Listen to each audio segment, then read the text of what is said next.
does that even mean, Bowers Game Corner?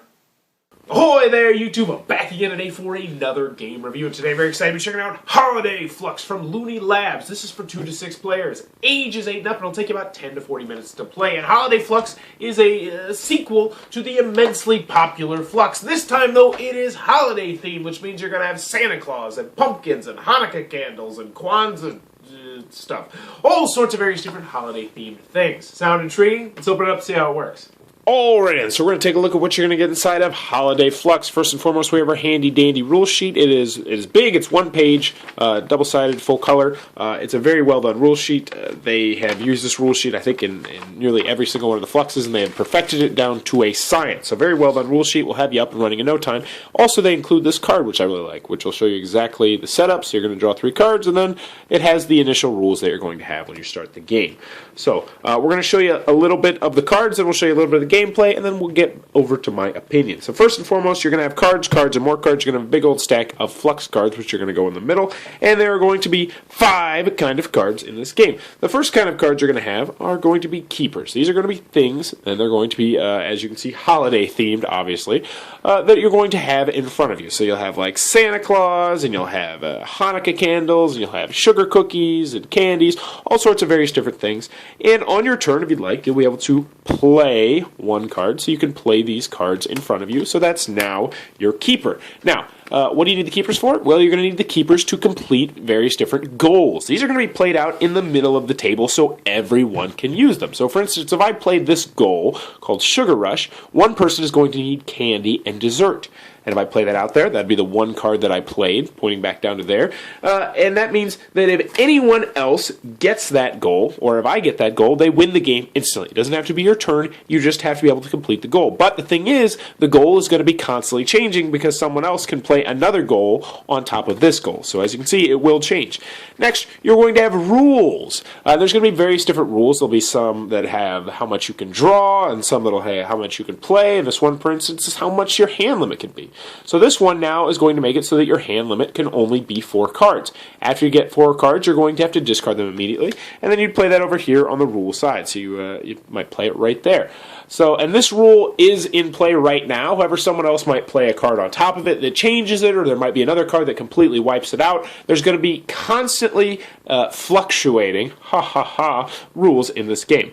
Next, you're going to have action cards, which when you play it, will immediately take effect. So for this one, gift giveaway. All players must pick up one of the keepers they have on the table. Remember, keepers down here, the green ones. And they and hold it aloft. Each of these cards will then be placed in front of another player. Gifts are given away in turn order. So essentially, you're going to be giving your keeper to someone else. So if you play this card, you might be hoping to get rid of a bad keeper and give it to someone else. But there's tons of different action cards that will be doing tons of different things throughout the game. Last but not least, and new to Fluxx, I do believe, are the surprise cards. And I think it's very fitting that the surprise cards are in Holiday Fluxx. That gave me a little chuckle.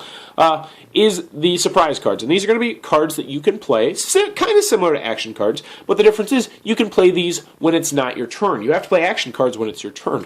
And this one, you can do it during your turn, and it'll do something, and then you can also do it out of turn, but you can only pick one of those. You can't say, I'm going to do this out of turn and this on my own turn. But this will let you do a surprise on someone. Also, surprises can cancel out other surprises. It gives you a little bit more control than I'm personally used to in a game of Fluxx. So, let's see how the game starts. What you're going to do is you're going to draw 3 cards, and then you are going to start the game. And how you start? Well, obviously you're going to draw a card, and then you're going to play a card. So, we'll draw one, and then we'll see. What do we got here? We got some new rules. Keeper limit 5. Play all the cards in your hand. That one, I love when that one gets played. You can trade hands with someone, which obviously we would want to do right now. So we're going to go ahead and play this keeper right here. And then the next player over here, they would have, boom, boom, boom, 3 cards, and then they would draw a card, and they'd say, oh, I got the string of lights, so we're going to do that. And they say, ooh, I'm pretty close to that goal. So they might want to hold this goal in their hand and wait and see if they can get that wreath. But anywho, you're going to go back and forth, drawing and playing. Various different rules are going to get played. They're going to change hand limits and how many cards you draw and how many cards you play, and everything is going to be crazy and in flux. But once someone is able to successfully complete the goal that is on the table with their keepers, they will be the winner of Holiday Fluxx, and that is how Holiday Fluxx is played. Alrighty then, Holiday Fluxx from Looney Labs. What are my final thoughts? Let's go over the pros, let's go over the cons. First on the con side, if you don't like Fluxx, this is not going to change your opinion. There's not enough new here to really change anyone's opinions on whether or not they like Fluxx or not. Also, if you're not big into the holiday season, and I definitely think it focuses more on the October to December holiday season, this one won't be for you. Also, take a look at the art style. You know, with Fluxx, the thing is you're probably only going to own maybe one copy or two at the most, and you're normally going to pick out which theme you like the best. So if you don't like the artwork to this game, I definitely don't think that this should be the Fluxx for you.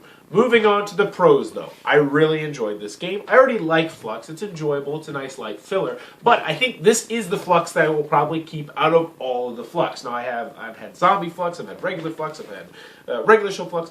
I like this one the best because I am a big holiday buff. I love the holidays, so I love the artwork in this game. I really do enjoy it. Now, the added new mechanic, the surprise cards, I like those a lot as well, because this game is all about just everything's in flux. It's completely crazy, completely random. However, the surprise cards give you just a little tiny bit of control. You'd be like, oh, you think you did that? Well, guess what? Boom! You didn't do that. Ha ha ha. There's not too many surprise cards in the game, though, but I do like them. I think they added an added little extra dimension, and when you draw one, you're instantly going to be like, ooh, what does this do? Awesome. And then there's a little bit of scheming involved there, which I like. It adds just a little bit more control to the game. So, overall, Holiday Fluxx. If you don't own a copy of the Fluxx, but you love the holidays, and this looks like it might be your cup of tea, definitely check it out. For me personally, I think this is the Fluxx, haha, for now, that is going to make it into my collection, while the other ones don't, because you really don't need more than one version of Fluxx. But that being said, Holiday Fluxx, Looney Labs, really enjoyed it. I like Fluxx, I like the added extra cards, and I love the artwork and the theme in this game. So, looks like it might be your cup of tea. Be sure to check out this game. And also, if you enjoyed this channel, please be sure to subscribe to it. But in the comments below, let me know, do you like Fluxx? And if you do, which is your favorite version of Fluxx and why? As always, thanks for your time, YouTube. Holiday Fluxx from Looney Labs, it is fun, you might like it. If you like Fluxx, it is pretty good. I like the artwork, it takes me back to the 1960s. But I wasn't born in the 60s, Holiday Fluxx, Bowers Game Corner, Bowers Game Corner.